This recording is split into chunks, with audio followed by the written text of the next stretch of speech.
पालमपुर गांव में नदी किनारे मिट्टी की झोपड़ी में रामू रहता था। वो गरीब था पर दिल का बहुत साफ था।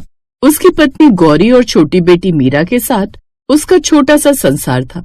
उसका एक खेत था जिस पर फसल उगाकर वो जैसे तैसे अपना घर खर्च चलाता था। पालमपुर गांव के लोग हर रोज तुलसी माँ की पूजा करते थे। साथ ही कार्तिक मास आने पर तुलसी विवाह भी करते थे। हर साल सबको तुलसी का विवाह करते देख इस बार गौरी और मीरा का भी मन था कि वो भी तुलसी विवाह करे, लेकिन उनकी गरीबी इतनी ज्यादा थी कि वो चाहकर भी ऐसा नहीं कर पाते थे। रामू, इस बार तुलसी विवाह आ गया।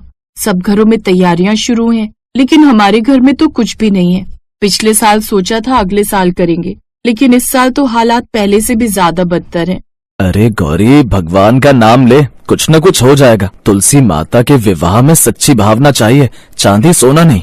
सही कह रहे हो बाबा, यही तो मैं भी माँ को समझाना चाहती हूँ, लेकिन वो मेरी बात सुनती ही नहीं। इस बार मैं तुलसी माता को दुल्हन बना दूंगी, उन्हें लाल चुन्नी पहनाऊंगी, फूलों की माला पहनाऊंगी। देखना, मेरी दुल्हन सबसे सुंदर होगी पूरे गांव में।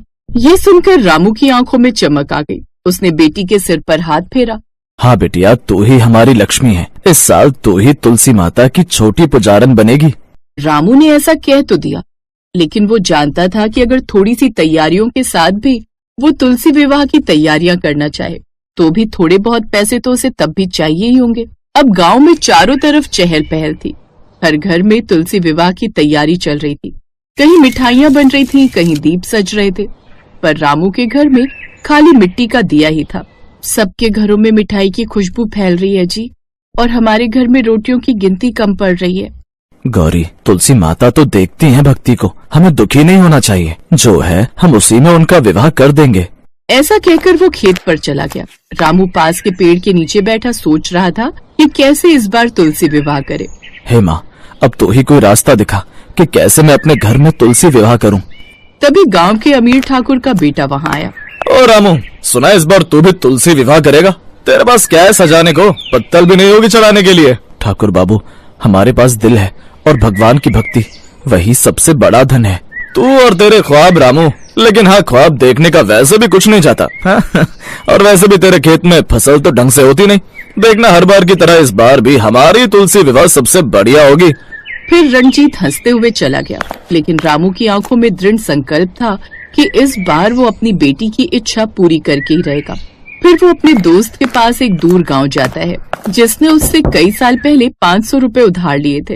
अरे रामू, तू आज यहाँ? मनोज, तुझसे एक जरूरी काम आन पड़ा है। अगर तू बुरा ना माने तो तूने जो 2 साल पहले 500 रुपए मुझसे उधार लिए थे, क्या वो मुझे मिल सकते हैं? मुझे उनकी जरूरत है।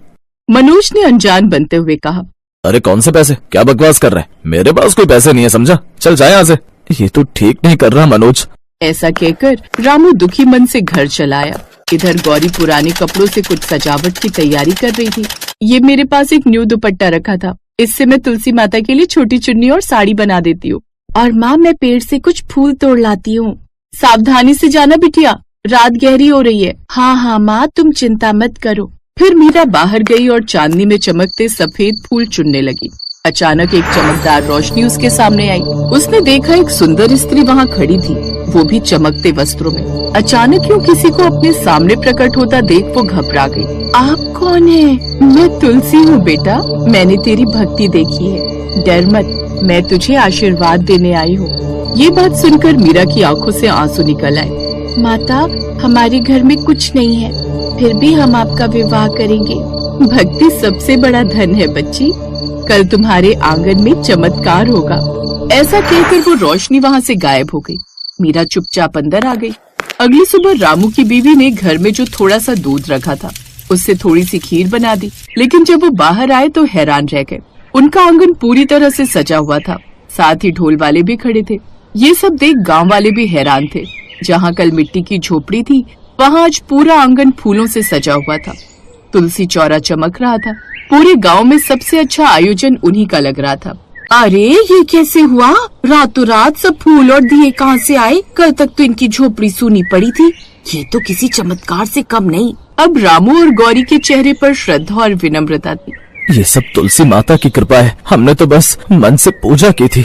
तुलसी माता खुद हमारे घर आई हैं। फिर मीरा छोटी चुन्नी लेकर तुलसी चौरे के पास गई और उसकी माँ द्वारा बनाई हुई साड़ी तुलसी माँ को पहनाई। फिर वो चुन्नी तुलसी माँ को ओढ़ाया, साथ ही एक पत्ते पर बिंदी लगाई और उनकी टहनी पर दोनों तरफ चूड़ी भी पहनाई। ऐसा लग रहा था जैसे साक्षात माँ तुलसी उसमें विराजमान है। ओम तुलसे नमः, ओम तुलसे नमः। अब धीरे धीरे गांव के लोग भी उसमें शामिल होने लगे। ठाकुर का बेटा भी आया और शर्मिंदा होकर बोला, रामू भैया माफ कर देना, कल मैं मजाक कर रहा था, आज देखा कि सच्ची भक्ति सबसे बड़ी होती है। कोई बात नहीं ठाकुर बाबू, चलो आओ प्रसाद चढ़ाओ। फिर ढोलक की थाप, दियों की रोशनी और भक्ति के गीतों से पूरा आंगन गूंज उठा। जय तुलसी माता, जय जय जय श्री हरि, गरीब के आंगन में बसी हर घड़ी। फिर गौरी और मीरा ने तुलसी चौरे को सजाकर शालिग्राम जी की मूर्ति रखी। फूल, हल्दी, चावल और दीप से पूजा शुरू हुई। माता, आपने हमारे जैसे गरीबों का मान रखा। ये विवाह आपका नहीं, हमारी आस्था का उत्सव है। आज लगता है जैसे भगवान खुद हमारे आंगन में उतरे हों। तभी अचानक हवा में फूलों की वर्षा होने लगी। गांव वाले हैरान रह गए। आकाश से तुलसी के पत्ते गिर रहे थे और चारों तरफ खुशबू फैल गई। मैंने ऐसा चमत्कार अपने जीवन में नहीं देखा। तुलसी माता सच में इन पर प्रसन्न है। जय तुलसी माँ, जय तुलसी माँ। पूजा के बाद सबने प्रसाद लिया। रामू ने जो थोड़ी सी खीर बनाई थी वही सबको बांटी, मगर जैसे जैसे वो खीर बांटता गया बर्तन खाली नहीं हुआ। रामू, ये तो खत्म ही नहीं हो रही।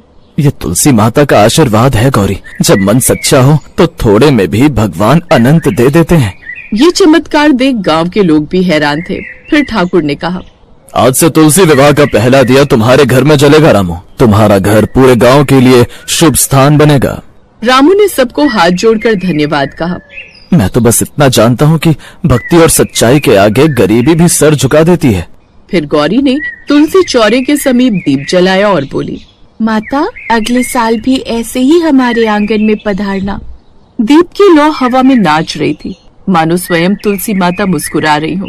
उस दिन से हर साल गांव में तुलसी विवाह की शुरुआत रामू के घर से होती। लोग कहते, जहाँ सच्ची श्रद्धा हो वहाँ चमत्कार खुद रास्ता बना लेता है। धीरे धीरे उनकी गरीबी भी दूर होती गई। कहते हैं धन और सजावट से नहीं, सच्चे मन से की गई पूजा ही ईश्वर को प्रिय होती है।